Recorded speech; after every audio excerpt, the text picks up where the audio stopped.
I remember when my daughter did your show about the longest table. She was so nervous. That was amazing. But I was school. Yeah.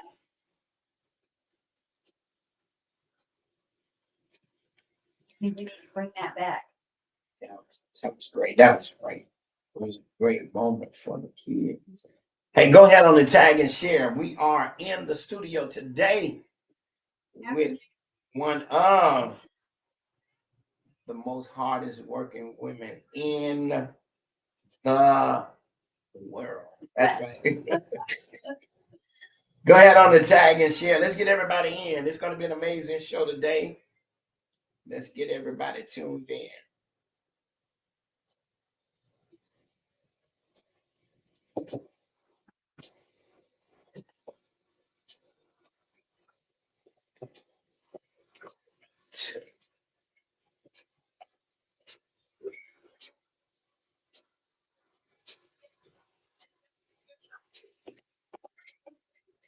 Want to say good afternoon, and once again, welcome to another inspiring, motivational Wednesday right here over, that's right, Hallelujah 95.3. I'm Greg James, and guess what?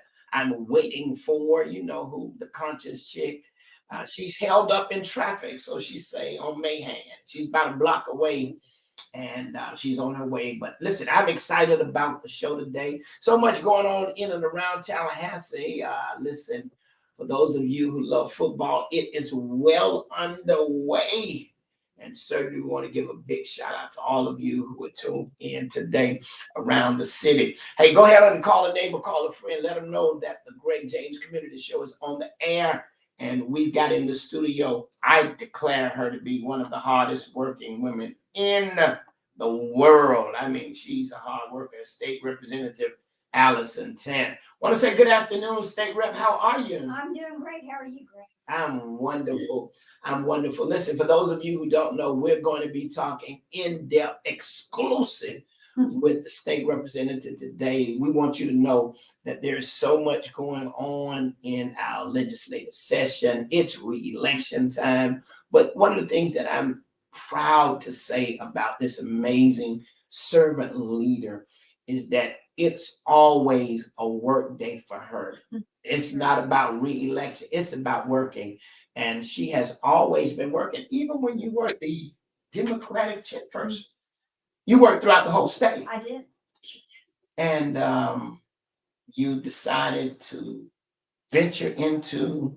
Well, I came home after my term was up as chair, and I came home and worked very closely with the community on a lot of really important things, including, for those of you who don't know, after Hurricane Michael, I actually stood up and ran a hurricane relief supply transport shelter from here to Panama City, and did that for 90 days after Hurricane Michael, and then also worked hard on getting the Independence Landing project funded. This was before so long before. Representative. Right. So your work in the community, your work for people, years before. Yes, my mother served others through her church. So I grew up watching someone give back every day, even with everything else she had on her plate to do. So for me, I have found the joy of serving through many different ways. I was on the Children's Home Society board for 9 years. And, I've been involved in things throughout the community where we're giving back and doing things for others. And that's part of what drives me. Wow. And it takes a real big heart to serve. And certainly we're grateful for the heart that you have and for the service that you have been providing for our community. Leaving the Democratic Party chairperson role, you continue to serve. Let's talk a little bit. I never really asked this, so now I get to do it because I've got a whole hour with you. And for all of our listeners, I want you to follow us step by step. How did you decide to run for office? I didn't ever have that as an ambition or goal. What happened was in 2019, 2018, there was talk about the mayor, about Bill Monfort leaving the Senate to run in a special election for mayor. And then I knew that the Representative Osley would try to run for the Senate. So I thought, well, the seat will open. It'll be a special election. Maybe I can do this, but I will tell you what drove me to make the decision. It was the very clear understanding that I have and has been borne out during my time in the House that no one was going to talk about the vulnerable people that I felt moved to come to serve. And it was through, my son, Jeremy Richard, who you know, who has developmental disabilities. And really no one understands the path of a family that like this other than someone walking that path who has the ability to serve in the legislature, to build the relationships, to make this case.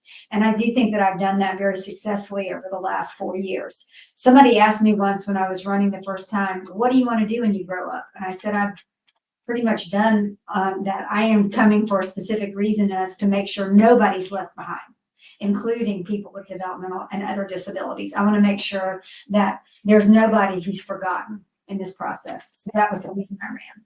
Wow. So, okay, wow. Someone just texted and said she's an amazing woman. That was caught my attention. Whoever that was, thank you, and I'm grateful. Somebody just and I was reading the text message. So it's it's the thing that I like about what you just said is that the passion that you have not only to serve your son, but to serve everybody. Mhm. Is what serving in a position is all about. And I'm just so disturbed by, the opportunity to run for office is always available Mhm. for anyone. But I'm just always disturbed about anybody who seeks to run for office who has no service under their belt. And because if you have no real service under your belt, and if you don't understand the needs of the people that you're trying to serve, then what service can you offer? I mean, so I just celebrate you today. I celebrate the fact that one, you know what it means to deal and serve. Come on in, Christy. Come on in here, Christy. Come on in Always here. appreciate As it. always, come on, you can come on in. Hey, y'all. Yeah, our broadcast has just been interrupted by conscious chick showing love as she make her way in. Come on in. To break nothing down. So we're just talking about the heart of servant leadership, and we're just talking about how Allison has just had that heart to serve people and to serve them with a genuine spirit. And how important is that? Well, in the words of Frankie Beverly, who we memorialized today, shout out to Frankie Beverly and his to the family of, he said over and over, you can be sure there will be sorrow, but you will endure. Where there's a flower, there's sun and the rain. Oh, but it's wonderful. They're both one and the same. And that's from his song, Joy and Pain. And I know that right now you're experiencing both sides of that, right? You're experiencing joy and pain, sunshine. It's like sunshine and rain.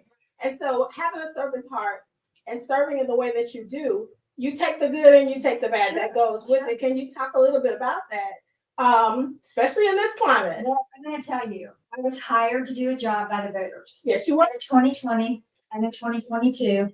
And I show up to do that job, whether people like me or don't like me, whether we agree on a policy position or we don't, whatever it is, I'm going to show up and I'm going to do the work, because that's what you do and the fact is that all of us, every single one of us, are one step away from a disaster. It doesn't matter what your walk of life is, where you come from, how many gifts you may have.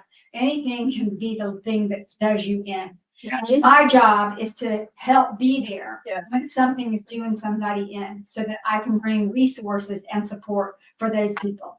Sometimes there aren't enough. Sometimes there's plenty.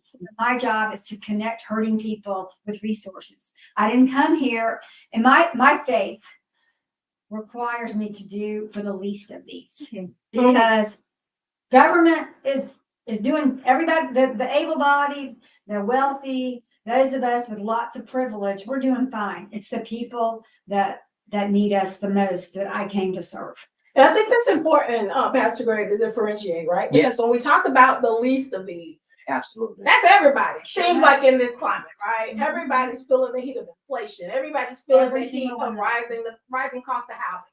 Everybody's feeling the pressure of just maintaining day-to-day functions. In addition to that, it feels as if resources, and you can speak to this because you're open and available, you host office hours, you're available to whether they like you or not. Right. You accessible. They know you're gonna be in Midtown somewhere, or in Jefferson County somewhere, or somewhere within your representative district.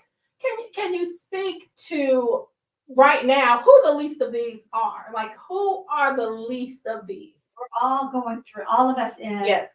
the middle class, and those of us hoping to get into the middle class are struggling right now because of the costs. Yeah. The cost of living, the cost of everything that's going up. Homeowners insurance Yes. is through the roof. Auto insurance is climbing. The cost of housing. In fact, just yesterday, a single mom with 2 kids was talking about how she's a teacher. She brings home $2,000 a month, and her rent is $2,000 a month. Yeah. And she's very stressed out. And I'm struggling to figure out how to help her. I mean, this is really, really hard. And so, but we're all struggling right now. And then you take that group, then you take in the senior citizens Come who on are now. struggling. They're living on fixed incomes. We all saw what happened in the senior living facility after the tornado, where no one was there for that 300 people that lived in that apartment complex. Then you talk about and that's just people living there, much less people who are in nursing homes or ALFs and are at home with someone who's struggling to take care of their loved one while they're also maybe working 2 jobs and have a child to raise as well. So, I mean, that sandwich generation. I mean, we just have to have empathy, and we have to appreciate the plight that other people have. So you can't sit back and judge. You can't sit back and say, I'm not going to serve you because of this or that or the other.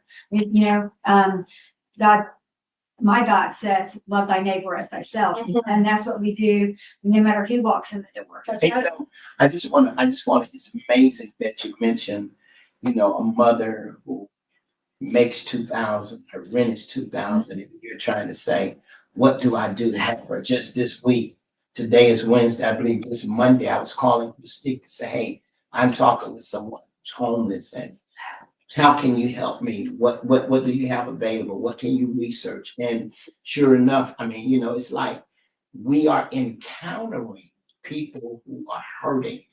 And I believe that people understand people who have a heart to help and a heart to serve. And I think you have been demonstrating, not just by being in office as a state representative, but just by the work that you have been doing over the years prior to being a state representative, that people are going to call you because they know if I call, not the representative, but if I call Allison, she's going to do what she can. During Hurricane Michael, I was on the roof of TMH getting medications to get in a car to get to Panama City for people who had no help, and we were delivering it on horseback. After Hurricane Michael. No, I'm not kidding. So that was before I was elected. I was just plain old Allison's. And when my time is done with this office, I will go back to being plain old Allison. But Christine, I want to ask you this. I find it, and I mentioned this earlier, I find it hard to embrace individuals who want to serve in a public place with people whose resume does not identify no type of service, even though the opportunity of office is available. Well, why you ask me that question? I'm just curious. If I could, let me just make one thing clear. Okay. We are a citizen legislature. We right? are. And every citizen is supposed to bring with them expertise. in something that they bring that will help people understand Wow. policies and issues. And I've done that. I can't tell you that my opponent can. Well, since we're talking about your opponent, you I mean, know, I wasn't going to go for it right Yeah. now. I mean, I'm so gonna, this is I'm for gonna- informational I'm purposes gonna because we don't save want to it. get nobody in trouble. Somebody said the state representative is greater. Yes. Wonderful. You know, your opponent, he served on the code enforcement board for Lee County. And he's served on a road improvement task force in Pensacola. And he's that's it. So I don't know that people understand. I do, because you know, we've been in these streets together. Right. You know, we On the street, continually in literally. these streets, on the paved street. I don't think that people understand that public service is public service. And I want to say this point, Pastor and Representative. The deal is that at some point, people have to understand that the role of legislator has to have with it an incumbent competency of the culture that they represent. I'm just saying, you know, of the culture of the people. And I, you know, I don't agree with everything that everybody stands for. Some things I'm staunchly against. But what I can see is a heart of service.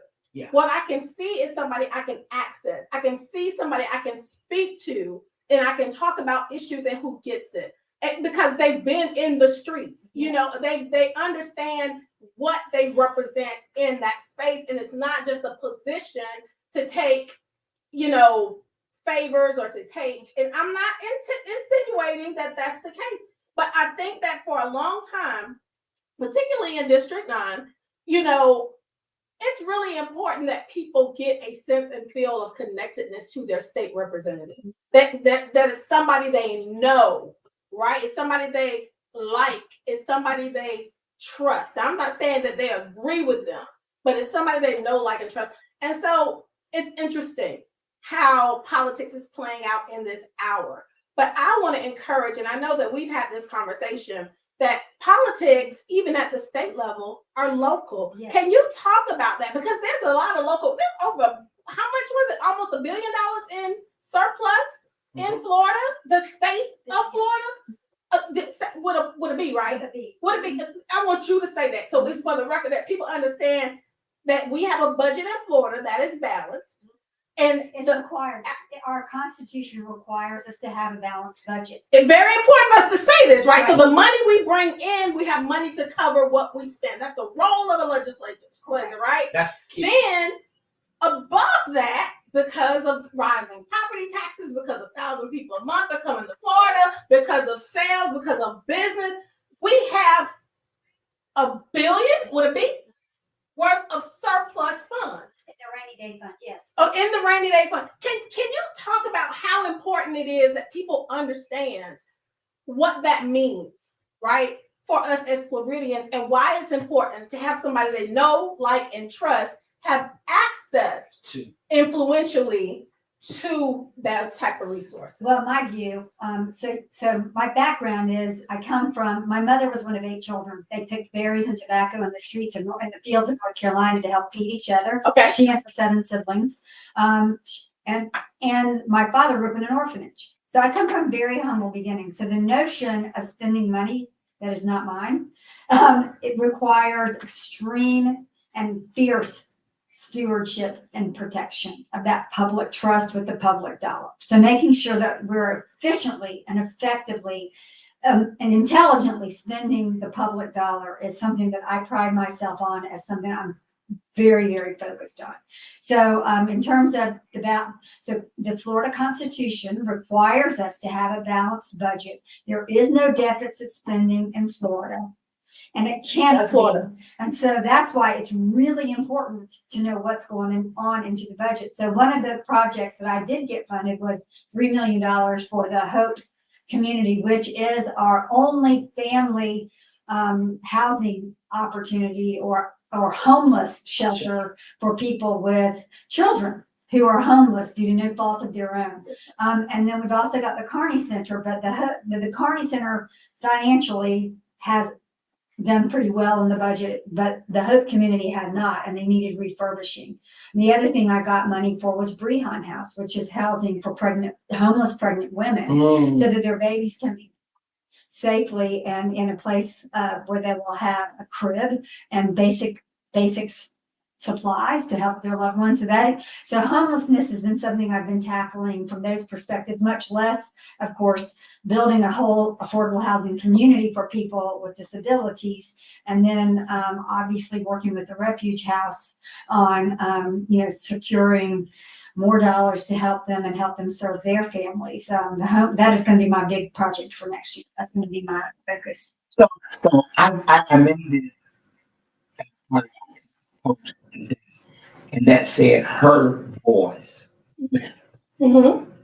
Just sitting here listening, it's news to my ears that you champion these projects. Oh, wow. But these are projects That help everyday that people. help every Hurting people.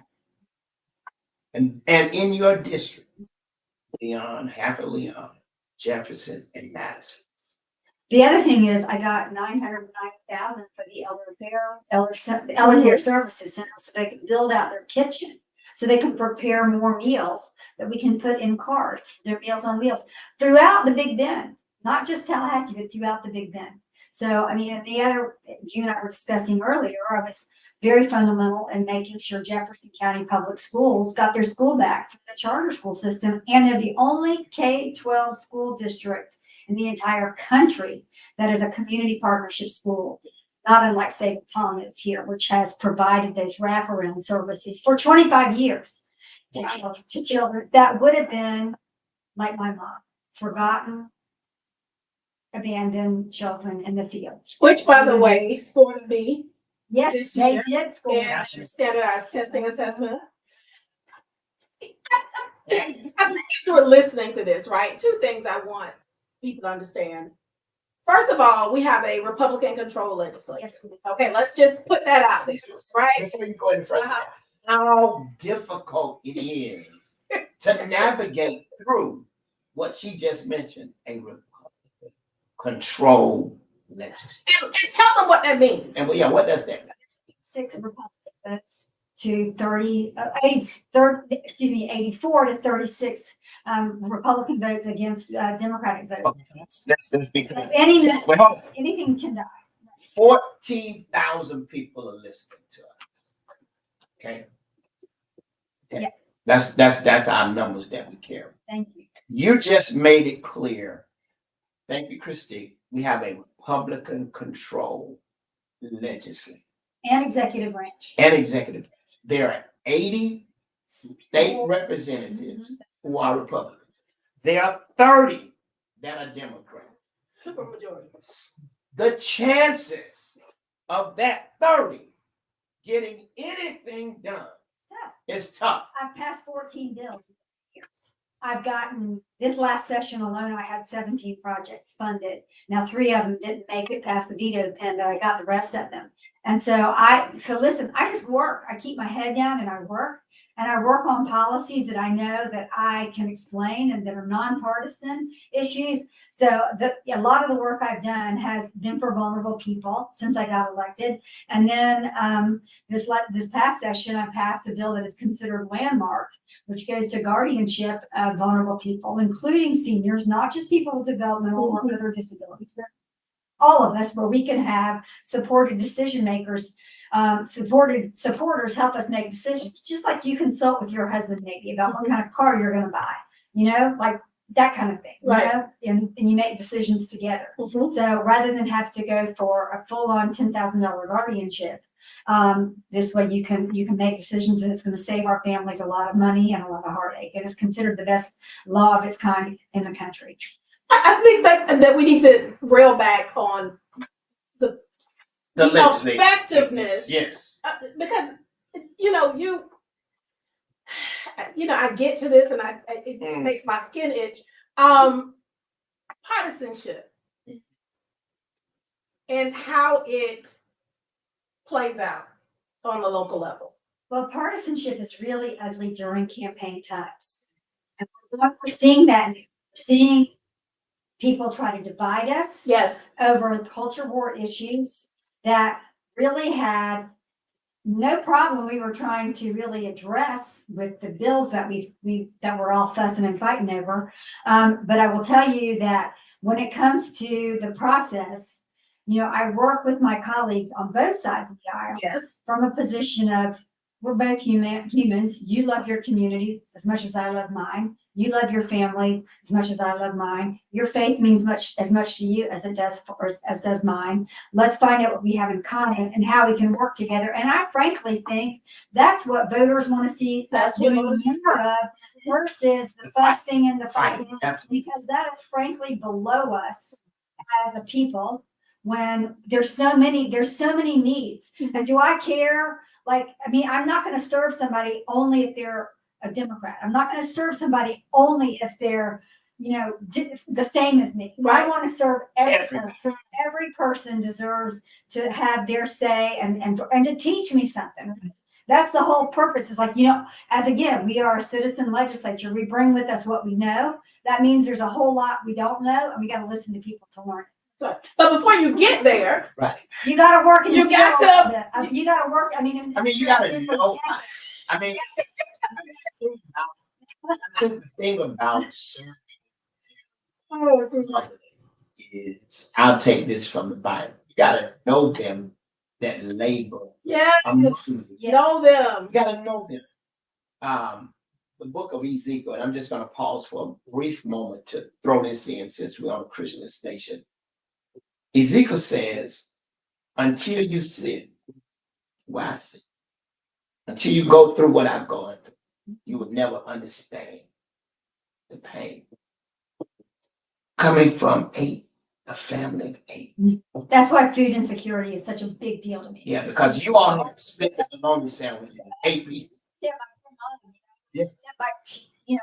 Dad was never around. So growing up, we had a garden in the front yard. My dad would fish, and we would eat out of the garden, and the fish that my dad would pick up, until they were more comfortable in our lives. But as a young child, that's how we grew up, was picking all the stuff out of the garden in the front yard, and I loved it. Those were halcyon days, as far as I'm concerned. It gave me a whole lot of values training and appreciation, and my parents just never stopped working.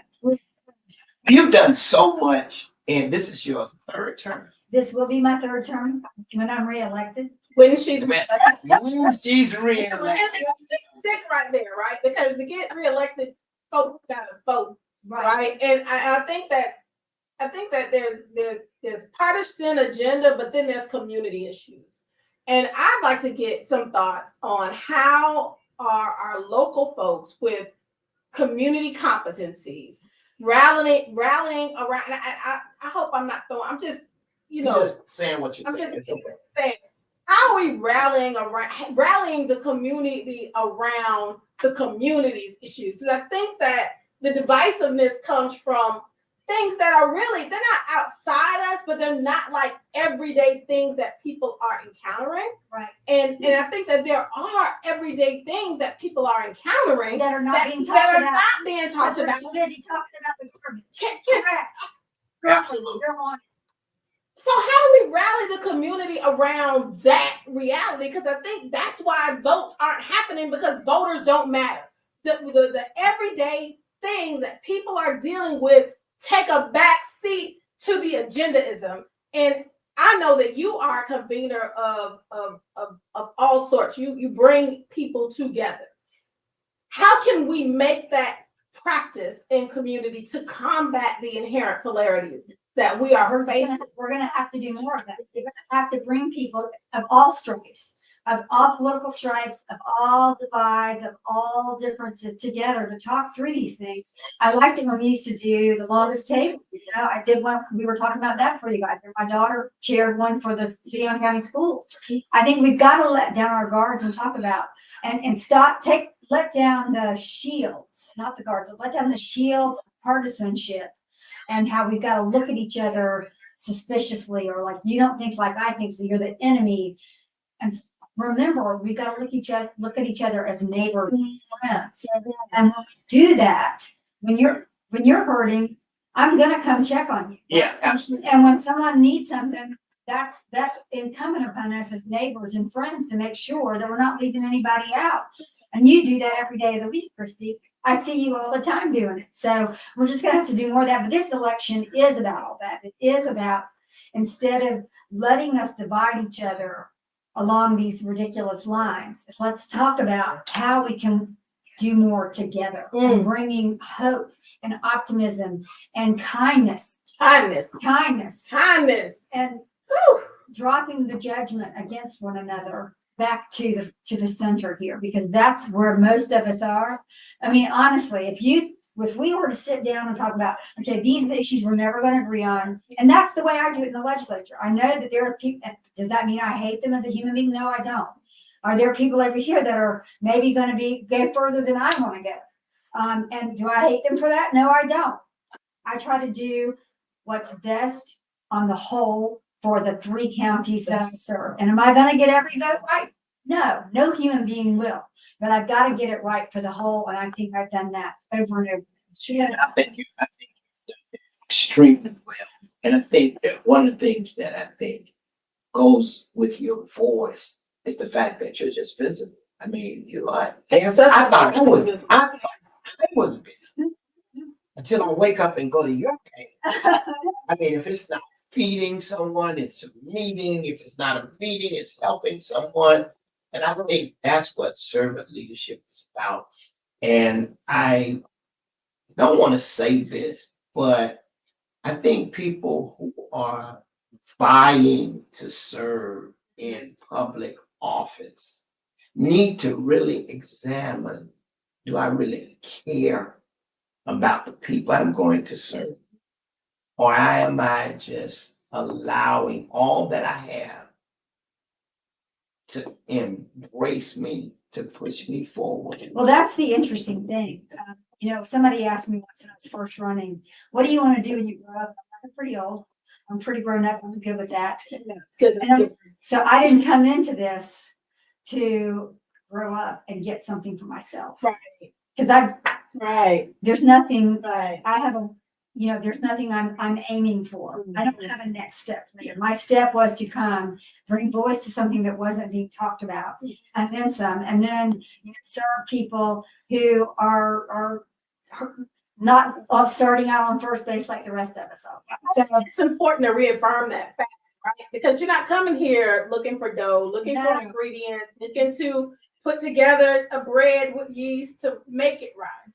Your bread is baked, right? It's cut. You just letting people bring their peanut butter, ham, and make their sandwich, right? And so I think that's really important because that speaks to why you can efficaciously serve, because your service isn't contingent upon pleasing anybody other than making sure the needs of your district. But that is so important to understand. And I'm not asserting anything about anybody.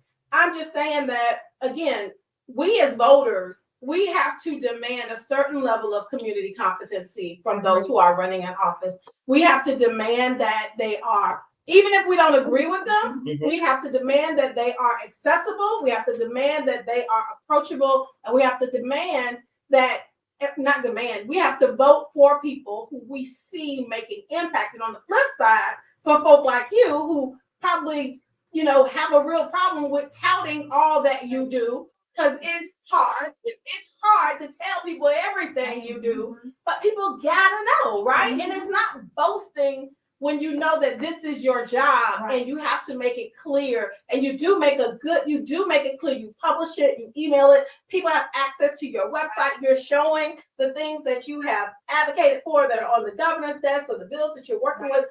That's public service, right? That's public service. And a lot of this you did before you got there. You were the Democratic chair. You had to not just parlay partisan issues, but you also had to have a significant community reach in the work that you were doing. You had to make sure that the heart of the community was the central focus of the political agenda. I'm saying a lot, but it's true. Every bit of it's true. And I'll tell you, when I see bills come up that impact us directly, I will stop. Yes, and I will call people in the district and say, I'm looking at House Bill, whatever. You pull it up on your laptop, please, and tell me what you think of it. And does it hurt you? Does it impact the way you do business? Does it impact the practice that you are in? If you're, a physician or even a hospital or a business person or a realtor or, all of the things that we all care about. I ask the questions if I don't have a read on it. And that's the beauty of having served in the community and knowing who to call on to get the straight skinny on a bill. That's right. And That's I right. do that routinely throughout the session because, again, I count on the people who've informed me to be in this position to continue to inform me about legislation that's on the desk. And so that I have to weigh in on. Yes, ma'am. Yes, ma'am. And I know for a fact because she had a bill on the table about the interest rate increases for short-term financing. Right. And she called me and was like, Christine, what is this? And I was Tell me like, how this impacts access to credit. yeah, Tell me how this acts. what you did. Tell me, does it impact equity that people have put into their? So I wanted to know exactly how it was going to impact the people that and we all care about. And it led to a meeting with the leader of the organization that was advocating for the rate increases. Wow. And it was a very awkward meeting, right? Because I'm there as an advocate telling them, what And do you know that they had to come back a second year and fix it to address exactly what you said was the issue? So yes, so they did. Wow. That's the beauty of me knowing you, so I can get you to the table. Yes, That's the point of my service for this district. that's right. And I do that routinely. Yes, you do. Yes, Listen, for those of you just tuning in, we are talking with State Representative of District 9, Allison 10.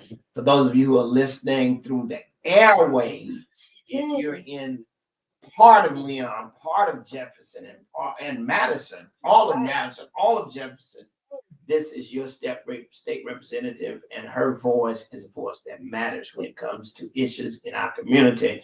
And I believe that Christique and I are extremely happy. I don't know who's the happiest, me or her, to be able to know that we have a voice that really is concerned about the people. So therefore, I want you to tell all of your friends, to tell all of their friends that if you get out in the primary, you've got to get out in the general because she has a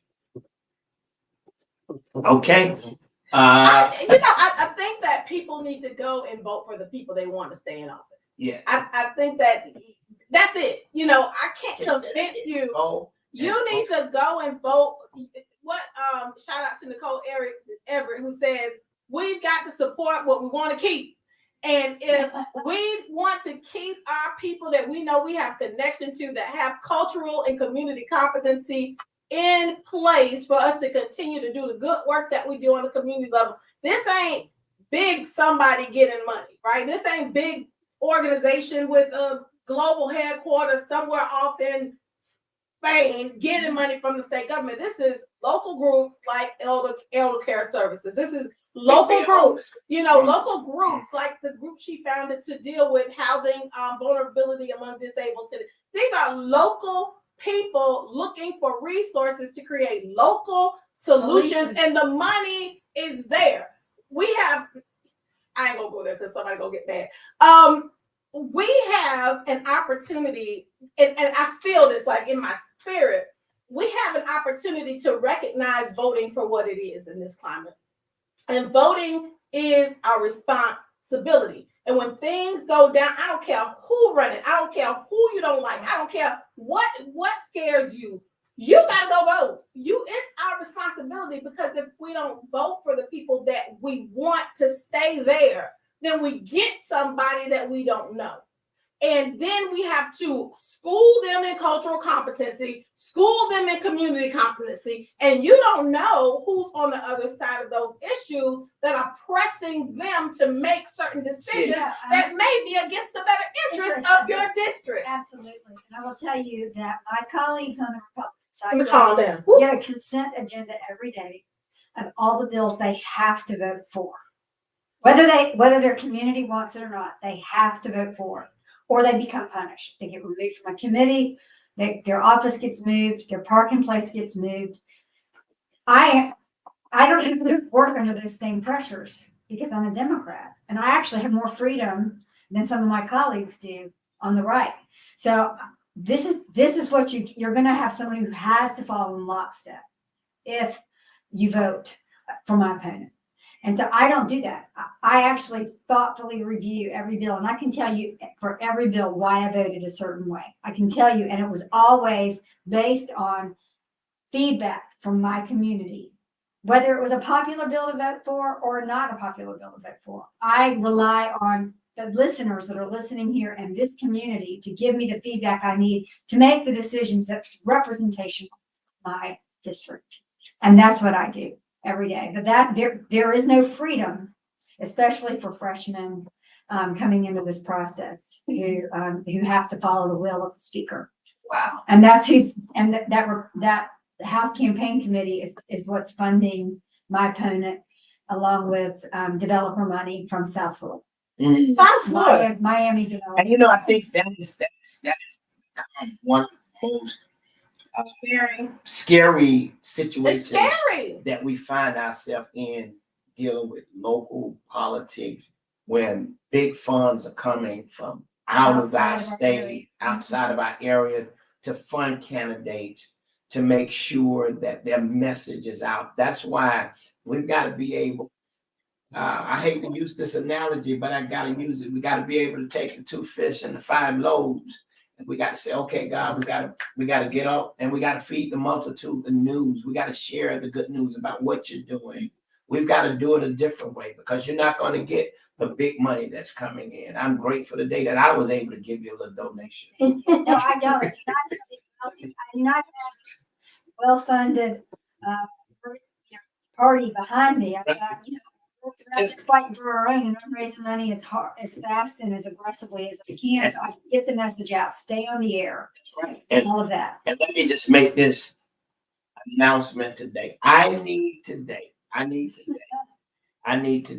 somebody to put this in the thread. I need today at least 50 of our listeners. I need you to go to the website and support Allison Tant. She needs your contributions to come and alongside her to fight against all of this money that's coming in for her opponent that's outside of our city, outside of our county. She needs that. I need 50 of you to make a contribution today. Allison, what's that website? How can they do it? AllisonTant.com. That's it. Yeah, That's it. AllisonTant.com. Somebody put that in the thread. AllisonTant.com. I need you to go to that website today. I need you to donate. I mean, whether it's small or great, just donate. Just say, hey, we are supporting you. It takes money to operate these campaigns, especially when the big dollars are coming from developers and they're coming outside of our community to support someone who has no knowledge of community service. And that's my opinion. I have to be careful because, sometimes people get lawyers on me and try to file cease and desist, all kinds of stuff. So I have to be careful with how I say what I say. But at the end of the day, the point is clear. We've got to keep supporting. Thank you, Rennie, for putting that in the thread. We got to keep supporting those who are working for us to make what happens in our area happen. And let's just make it plain. So I'm looking at the article that the great that was written in the Democrat a couple of days ago by Jan Bennett. Hey Jan, hopefully you're listening today. Basically, she talks a little bit about the opponent here and his activities. I want to make sure that we're clear and that I'm being correct. He served on the Leon County Code Enforcement Board. He's listed as serving as the past chair on the Pasco County Aviation Board. And it says that he is a member of the Greater Tallahassee Chamber of Commerce and a leader of the West Pensacola Street Redevelopment Stakeholder Group. And then I go to Allison Tant's website. Okay. She's the founding chair. So let me just make sure that I'm understanding. You just gave us the resume, not the resume, the resume of the income. That's the community. That's what we see. That's what we're told. That's what we see. By the way, research indicates that while on that Pasco Aviation Zoning Board, that he swung a favor for someone to develop property right there in the north noise ordinance zone by the airport. So that developer has given him another $50,000. So that one. Oh, and so I think we need to think about this, right? Mm. So Because, what's going to be sacred in the Capitol? you know, Think about that. Now, just recently, there's a push poll they're doing on me that said, "What would you vote for Allison Tant if you knew she voted for DEI, voted against DEI changes, and that she supports DEI?" And I'm like, "You're damn right, I support DEI because this is what my community wants. I want to protect those provisions. I want for FAMU and for FSU and for TSC to have those provisions because, like, guess what else? So diversity, equity, and inclusion. There's actually a whole section of study that actually has a whole program for foster children at Florida State University. That's equity and inclusion it sure and is. diversity. That's They right. come from nothing. Then there's like the whole program at Tallahassee State College for students with disabilities. That's equity, diversity, equity, inclusion. There's the whole program for vets at Florida State University. There's all kinds of programs that are all about diversity, equity, and inclusion. And for them to be targeting that as something bad, that's something I'm proudly going to say. I'm proud to stand behind all of those protections for all of our citizens to have more opportunities in life to get ahead. And that's amazing. That's That's needed. this DEI witch hunt is the best. It really is, and I think that you speak to why it's a mess because it's not 100% racial. No, You know, It's- it's it's geographic, it's psychographic, it's or, you know, physiological. It's all these things, right? But if you let people spin you and polarize you into one place, Then you that's what- miss the need to be competent and to be understanding of all of the different all of it. people and circumstances and things that are occurring. And I think that there's an opportunity for both sides of the ticket to reimagine the conversation on I DEI. agree. And because for me, equity is a biblical term. You don't get to own equity. You know what I'm saying? When you talk, I don't even get that. But I will go back to your resume. All right. Yeah. All right. Yeah. The founder of Keys, which stands for Keys to Exceptional Youth Success. Okay. Dealing with students with disability. This is a scholarship fund, sir. She also worked with TCC to create the SOAR Job Certification Program and state-recognized ACE Summer Institute for teaching life, social independence, and job skills for students with disabilities. She's also an advisory board member to the Florida Center for Students with Unique Abilities. She has been on the ESC Council and the District Advisory Council for Leon County Schools. She's a member of the Tallahassee Rotary Club, Rotary one time. She's a member of the Capital Women's Network. She's a member of Tiger Bay. She's a board of directors member for the Challenge and Learning Center. She's on the advisory board for the Adult and Community Education Program for Leon County Schools. She's on the Anti-Defamation League of Florida. She was one of Tallahassee Democrats' 25 women you need to know. She has been the president, treasurer, and advocacy chair for the Children's Home Society in Tallahassee, secretary for Tallahassee Community College Foundation. She has been the chair of Holiday Lights Opening Doors for Children program, board member for Big Brothers Big Sisters. Do I need to keep on doing? Is it too much? 3 years too. Wow.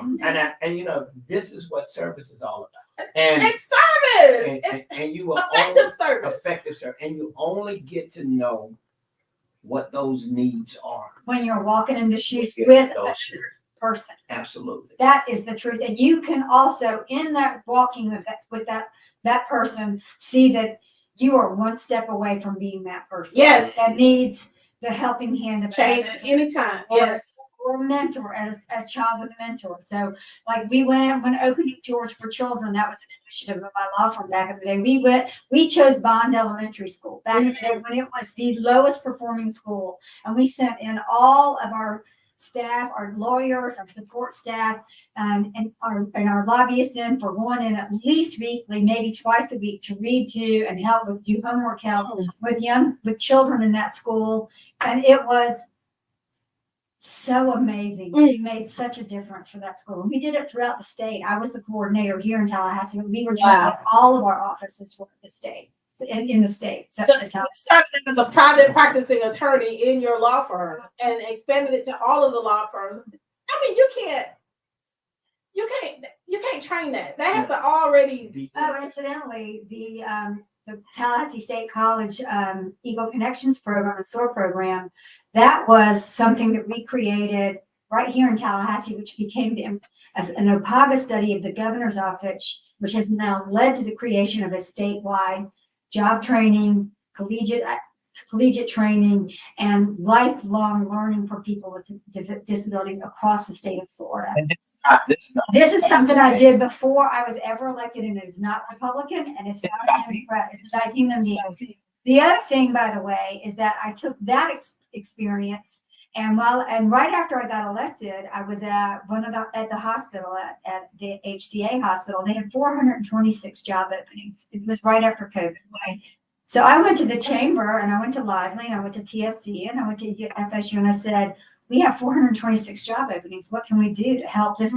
So that's what led to the creation of the Talent Hub and that whole workforce issue that our chamber is focused on, bringing together employers, the education piece, whether it's CTE, whether it's Lively, whether it's Tallahassee State College, whether it's FAMU and Florida State, bring that whole, so that we're creating job certificates and academic programs to meet the job needs of this community. Yes. And that's everybody, not just disabled people. So that's why you've seen a huge increase in nursing programs to meet nursing needs. You've seen an increase in the radiology tech field to develop people who can help clean the screens to get ready for the next x-ray or the next scan. I mean, it is across the board what we've seen, not to mention manufacturing and some other things. And then the job certs. Kids are going to school and leaving school with a job certificate that gets them into the middle class. And that's what I came to do, because I saw it firsthand with my own child, who's, a little on the different side. My son, Jeremy, everybody's got to work. So it's not just him that has to work, it's everybody. And it is a burning, pressing need that I have to go work in that space to get that done. And that's why I'm on the higher ed and workforce. I'm the ranking member of that committee. The one that brought the Tallahassee I brought the Tallahassee idea to them. We codified it into state law this last session. Because you're focusing on people. I'm focusing on making sure we are working to ensure that when our chamber is working with employers and that our employers are working with those seeking jobs as well as those who are providing the education for those jobs, to make sure that we are getting these kids into the workforce, because everybody's got them. Yes. For those of you who listen, I've got to say this, and I think, Christique, you said it well, is that you cannot be at a place where you don't share what you do. It's important. It's important for listeners who join this broadcast to know the work that you're doing. Many of them may not get your newsletter. Yeah, it's hard. They may not get an opportunity to look and see what's happening on the news, but they do get an opportunity to tune in to hear you talk about fighting to ensure that Vivian Homeless Coalition receive funding, that the SOAR program and these job opportunities were made available to kids with disabilities. And you're not just doing that because you have to do it, but you're doing it because you care. And there's no popularity in being a public servant. There's no money in it either. I mean, when I ran for office and I discovered when I discovered that, I was like, oh my God, that's what I was looking for. Says make more work at McDonald's. Yeah. Yeah, so no, I don't do this for the money, and the fact is, I actually, my paychecks I donate a lot of to nonprofits in the area when I I think the key to it is when you got to Yeah. then serving in a position like a state rep gives you an opportunity to help create legislation and policy that can make a difference. And money can't pay for that. It goes down in history that now the governor has put into place this workforce opportunity that started out with you saying we got to do more. You And can't pay for that's that. very gratifying too. It's lovely. And I just took them our whole plan. They're like, let's do something with this. And also my first session, the whole transition program that is wonderful at Leon County Schools, I made that a model for the state. And that is something I passed my first session to make sure that every child has the same opportunity that my child had. That's right. And that is my whole goal is I don't want to leave anybody out, and so no matter what they're struggling with, we've got to do better for each other, no matter what it is. That's right. I think it speaks to the fact that it doesn't matter if you're Republican or Democrat. Not at all. Good policy is good policy. Right. Yeah. Right. A good idea is a good idea. And if you got the idea, let's see how we can move the idea forward. And I want to close with this. Y'all came to the Appalachian Ridge Estate Neighborhood with the Florida Retail Federation. You and Senator Corey Simon. And So who can we help? I said, I know exactly. And keep in mind, we had seniors in that place that their roofs were literally. We had it was bad in Southside all over. We had really, really horrible stuff happening in our neighborhood, and that event was our opportunity to be able to bring those people to their state and local representatives in state government, who was, by the way, very prevalent in the recovery efforts from that tornado. I had never seen the state. I made that comment. Yeah, right. I had never seen the state that directly engaged in storm recovery areas. It's usually, Leon County or say Italian. I hadn't, and maybe they were just really hyper focused on getting the lines back up because that was an apocalypse. But I had never seen that level. That's what. And to see you both together addressing the needs of the community, to see you talking to neighbors, to see Senator Simon talking to neighbors crying on the shoulders because it was traumatic. That's what good government is, right? That's what good government does. And you brought the Florida Retail Federation. So that just because you have a DRR behind your name doesn't mean you don't have connections to the business community. You have the connections to the development community. You did a whole development. You had to hire a developer to do that, right? You had to go through the Florida state legislative process to get funding, to be able to get the monies, to be able to do the development. So I'm also ranking on the Commerce Committee, which is the business community. So I work, one of the things that we don't talk about is like in Florida, in North Florida, we don't have big box corporations up here. That's right. We have mom and pop businesses. These are retailers, small business owners who are living their dream. And my job is to help facilitate them living their dream well.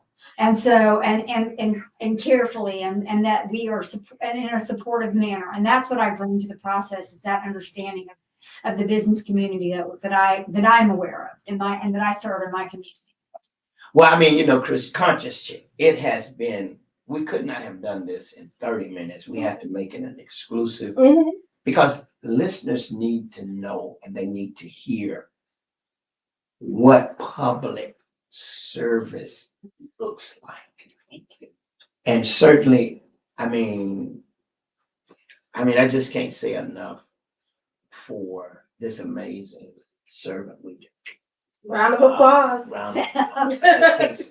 Big round of applause. And so to all of my friends and to all of our listeners who are in the Leon, the Jefferson, and the Madison area, listen, I want you to get out to vote. And I'm not going to tell you who to vote for, but I'm voting for Allison Tennant. That's, and I'm going to tell you, that's who I'm voting for.